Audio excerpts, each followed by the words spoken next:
Welcome to money and rate in minus rate out. So the idea here is usually in a bank account, we're both putting money in, earning interest, and taking money out. So usually with a bank account,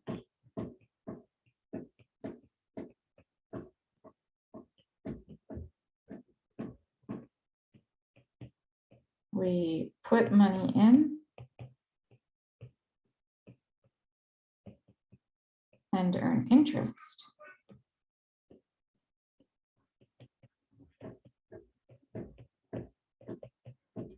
But we also take out money.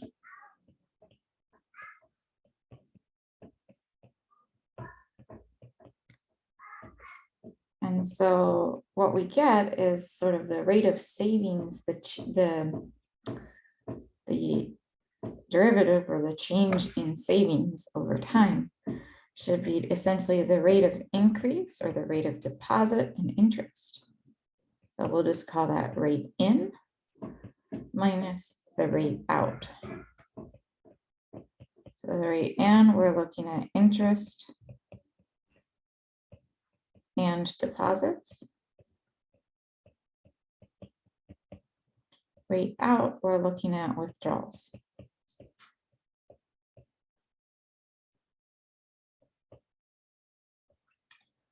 I never know if that's WALS or WLS. So in this example, we're going to look at a family plan, financial plan, essentially. So you're trying to figure out if you and your family can afford to continue living where you are. You have the following sources of income.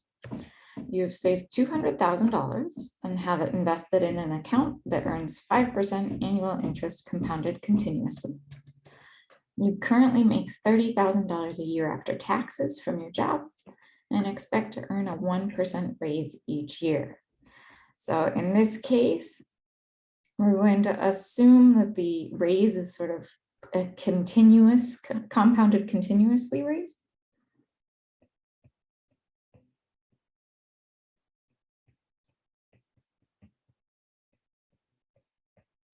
And then your expenses are as follows. You currently need a total of $50,000 over the course of each year to support your family, but you expect that amount to increase by 3% each year. And again, we're going to assume that this is continuous. So instead of just calculating 3% at the end of this year, each year we're going to assume that 3% is split continuously across the year. This winds up being a negligible difference to if it were just done once at the end of each year. If you withdraw money from your savings account to make up the difference, will the money last 10 years? So we are going to set up our account or our differential equation. So our IVP comes first. So we have our savings account. So we'll set S of t equal the amount in the savings.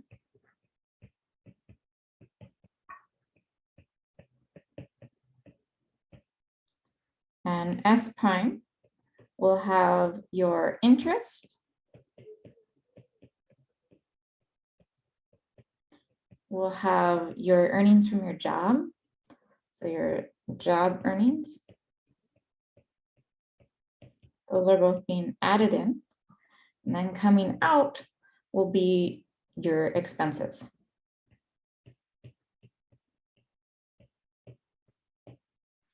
So first thing to figure out is sort of each of those pieces. So for interest, we're looking at 5% interest compounded continuously. So you earn 5% of whatever is in the savings account at that moment in time. Then your job earnings.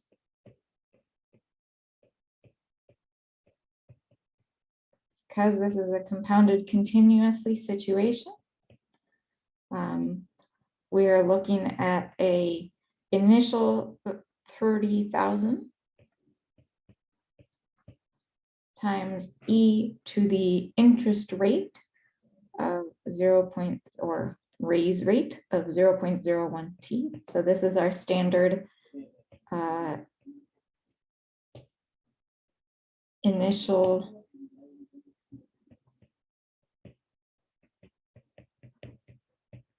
times e to the RT for compound continuous.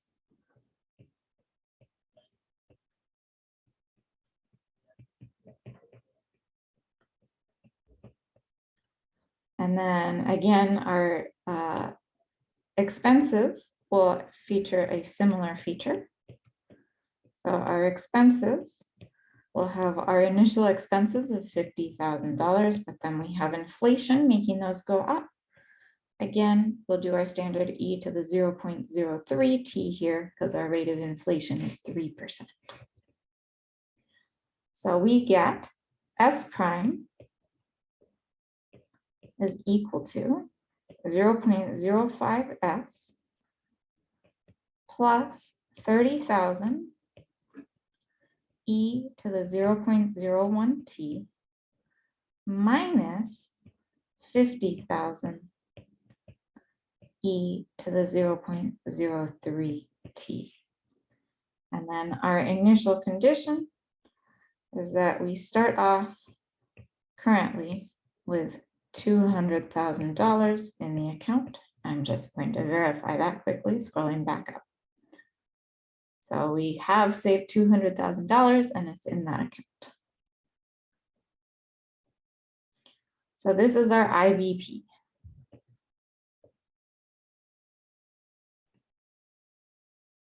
From here, we need to solve our IVP. So we can rearrange this. So to solve, we're looking at S prime minus 0.05 S is equal to 30,000 e to the 0.01 t minus 50,000 e to the 0.03 t.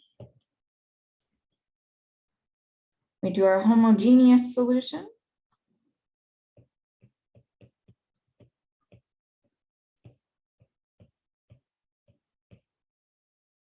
I should write our initial condition again. S of 0 is 200,000. All right, so we're going to do our homogeneous solution first.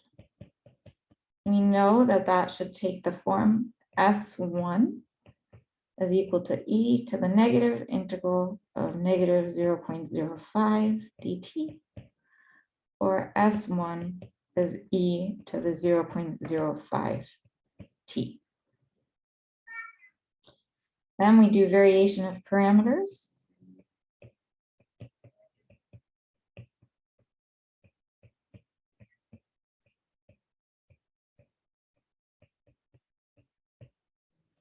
And doing variation of parameters, we will assume our solution S is equal to some function u times S1. Then we have u prime is equal to that right-hand side, 30,000 e to the 0.01 t minus 50,000 e to the 0.03 t. So we have 30,000 e to the 0.01 t minus 50,000 e to the 0.03 t. And then that is all divided by our S1. S1 was e to the 0.05 t. So we are looking at u prime is equal to 30,000 e to the negative 0.04 t minus 50,000 e to the negative 0.02 t. From here, we can go ahead and integrate.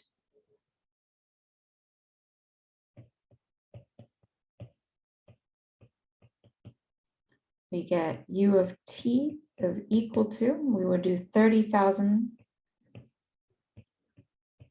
divided by negative 0.04 e to the negative 0.04 t minus 50,000 divided by negative 0.02 e to the negative 0.02t, and then plus c.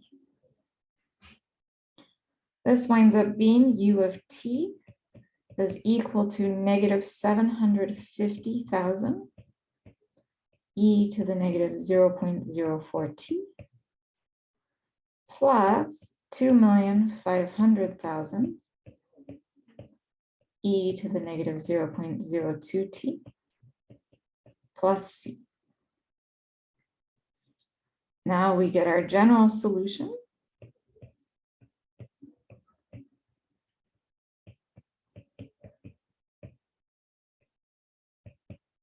of S is equal to our S1 e to the 0.05t times our u of t, negative 750,000 e to the negative 0.04t plus 2,500,000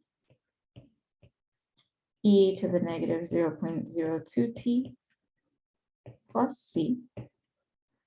And this becomes S of t is equal to negative 750,000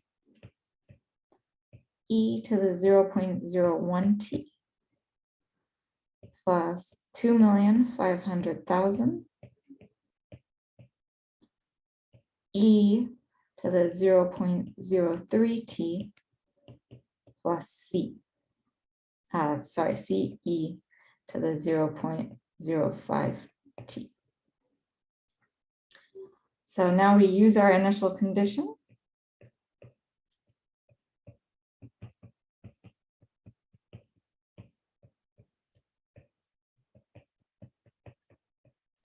We have S of 0 is 200,000. So that should be equal to negative 750,000 times e to the 0th is just times 1 plus 2,500,000 plus c. And we get that c is 1,550,000.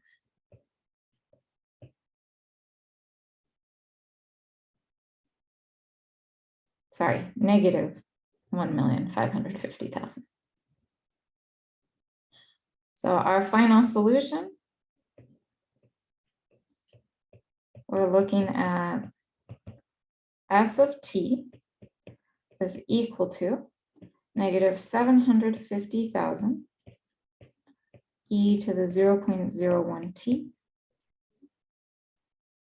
plus 2,500,000 e to the 0.03t minus 1,550,000 e to the 0.05t. Our final question then is, will this money last for 10 years?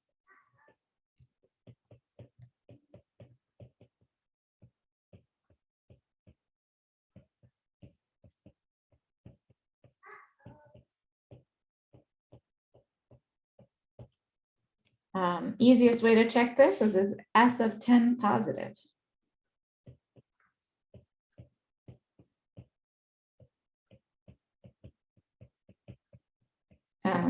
If it is positive, there's a chance it dipped negative and comes back up.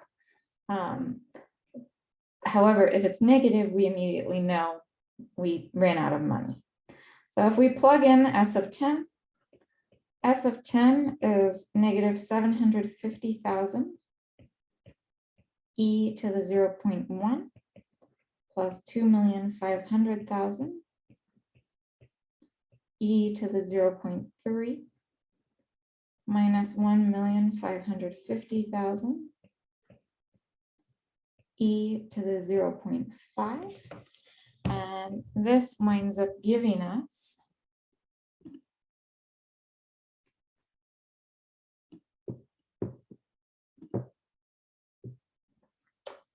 negative 9,749.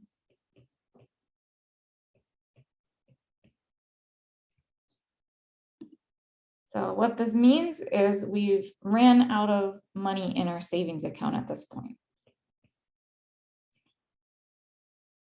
So it's negative,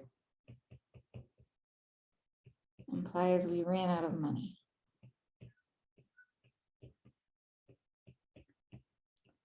Now, technically, we did make a couple assumptions in that the interest and, in that the sort of raise and inflation happen continuously, but there is a very slim difference between the two. So this is probably a fairly good approximation.